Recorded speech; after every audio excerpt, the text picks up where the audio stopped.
রবীন্দ্র পরবর্তী আধুনিক কবিদের মধ্যে সবচেয়ে দুরূহ কবি বোধহয় তিনিই।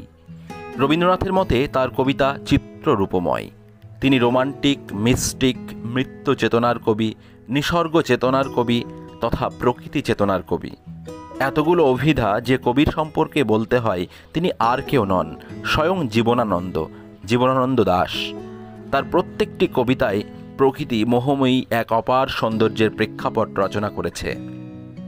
সেই জীবনানন্দ দাশ অধুনা বাংলাদেশের বরিশালে 1899 খ্রিস্টাব্দে জন্মগ্রহণ করেন।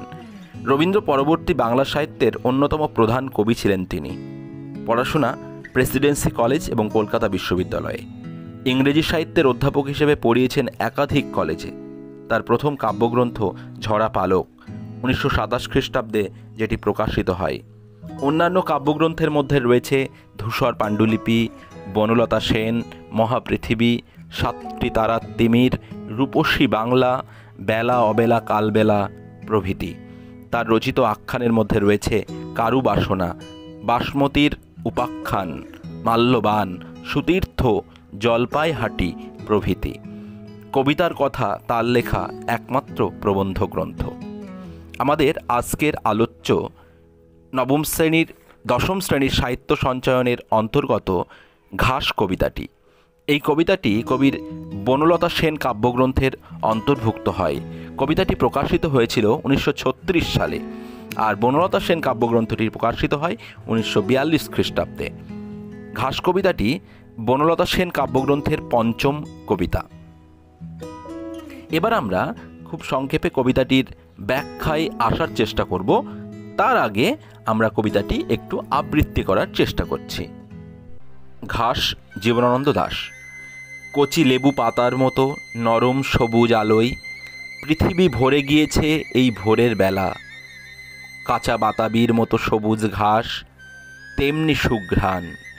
হরিণেরা দাঁত দিয়ে ছিঁড়ে নিচ্ছে।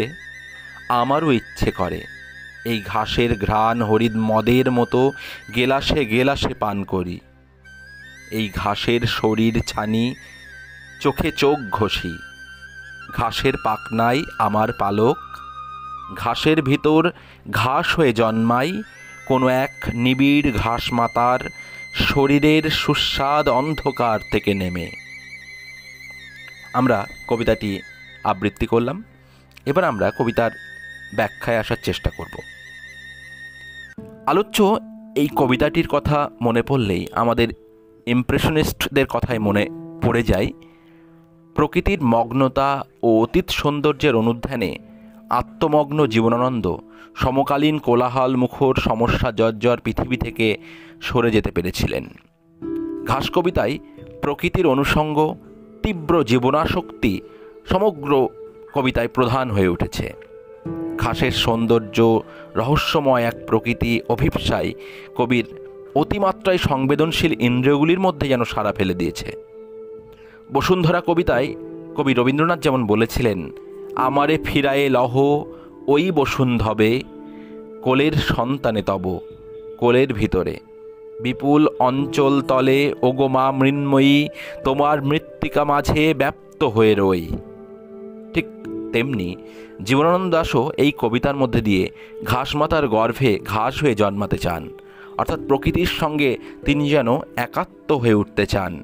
সেই একাত্মতার কথায় ঘাসের প্রতি কবির যে অমোঘ ভালোবাসা বা তার যে সংবেদনশীল ইন্দ্রিয়গুলির মধ্যে যে সাড়া ফেলেছে প্রকৃতির মগ্নতা, সেই বিষয়টাই ঘাস কবিতার মধ্যে দিয়ে কবি জীবনানন্দ তুলে ধরেছেন।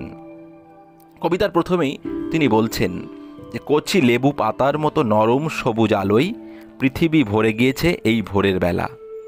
কাঁচা বাতাবির মতো সবুজ ঘাস, তেমনি সুঘ্রাণ। হরিণেরা দাঁত দিয়ে ছিঁড়ে নিচ্ছে। ইমপ্রেশনিস্টদের মতোই কবির চোখে ভোরের আলো মাখামাখি হয়ে যায় ছবির বর্ণ ছটায়। যেহেতু আমি প্রথমেই বলেছি যে জীবনানন্দর কবিতা হচ্ছে চিত্ররূপময়, অর্থাৎ তিনি কবিতার মধ্যে এমন এক চিত্রকল্পের জন্ম দেন, এমন একটা ছবির জন্ম দেন যা পাঠের সঙ্গে সঙ্গে আমাদের চোখের সামনে যেন তার চিত্রকল্প ভাসতে থাকে। এটাই জীবনানন্দ দাশের কবিতার বৈশিষ্ট্য। তার দৃশ্যেন্দ্রিয়, ঘ্রাণেন্দ্রিয়, স্পর্শেন্দ্রিয় সমানভাবে সক্রিয়। কবির মনে হয়েছে লেবু পাতার মতো নরম সবুজ আলোয় পৃথিবী ভরে গিয়েছে। ভোরের আলোয় যে স্বাভাবিক স্নিগ্ধতা থাকে বা আর্দ্রতা থাকে, কবি তাকেই যেন ছুঁতে চেয়েছেন নরম সবুজ এই বিশেষণটির প্রয়োগ করে। বাতাবির মতো আবিষ্ট করা গন্ধ মাখানো সবুজ ঘাস, অর্থাৎ সবুজ ঘাসটার গন্ধ কেমন? বাতাবি লেবুর মতোই সুন্দর সুবাস আবৃত। এই সবুজ ঘাস হরিণেরা দাঁত দিয়ে ছিঁড়ে নিচ্ছে, অর্থাৎ হরিণের দাঁতে সেই ঘাস কি হচ্ছে? জীর্ণ হচ্ছে। ছিঁড়ে নেওয়ার মধ্যে যে হিংস্রতার বা হিংসার দোতনা থাকে, পৈশাচিকতা থাকে, এখানে কিন্তু তা নেই। আছে কি? সেই ঘাসের প্রতি হরিণের তীব্র আসক্তি, সাগ্র উপভোগ। সেই উপভোগের ব্যঞ্জনা হরিণের ঘাসকে আত্মস্থ করা দেখে কবি তার মধ্যে দিয়ে কি করেছেন? তার যে ঘাসের প্রতি তার যে পিপাসা, ঘাস পিপাসা, সেই ঘাস পিপাসা জেগে উঠেছে। অর্থাৎ নিজেকে যেন তিনি হরিণ হিসেবে কল্পনা করেছেন। হরিণ যেমন করে সেই ঘাসটিকে উপভোগ করছে, তীব্র জীবনাসক্তি সেই ঘাসের উপর প্রয়োগ করেছেন, ঠিক তেমনি হরিণের ঘাসকে আত্মস্থ করা দেখে কবি সেই হরিণরূপী কবির মধ্যেও জেগে উঠেছে এক তীব্র ঘাস পিপাসা। হরিণের সঙ্গে নিজের যোগ তৈরি করার সচেতন প্রয়াস কিন্তু লক্ষ্য করা যাচ্ছে।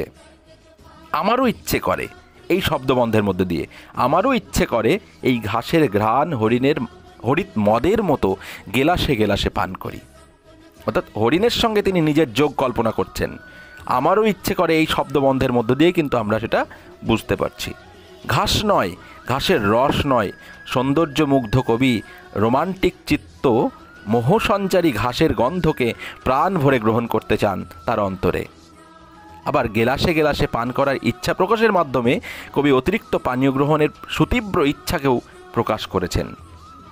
আসলে সবুজ ঘাস কবিকে পাগল করে তোলে।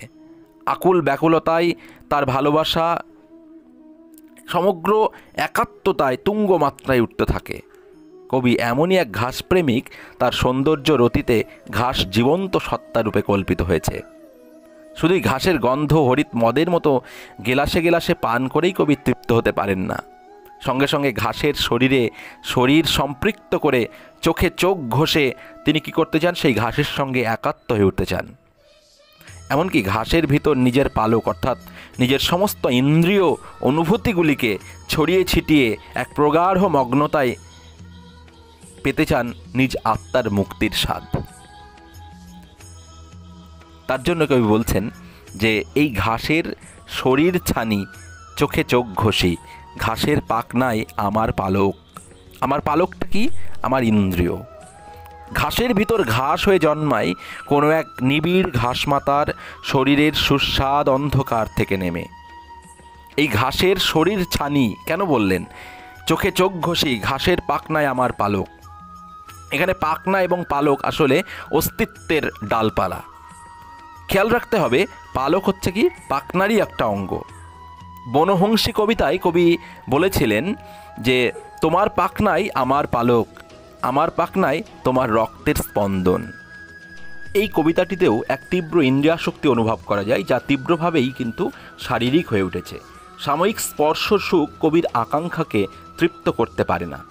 তিনি ঘাসের সম্পূর্ণতা পাওয়ার জন্য ঘাস হয়ে জন্মাতে চান।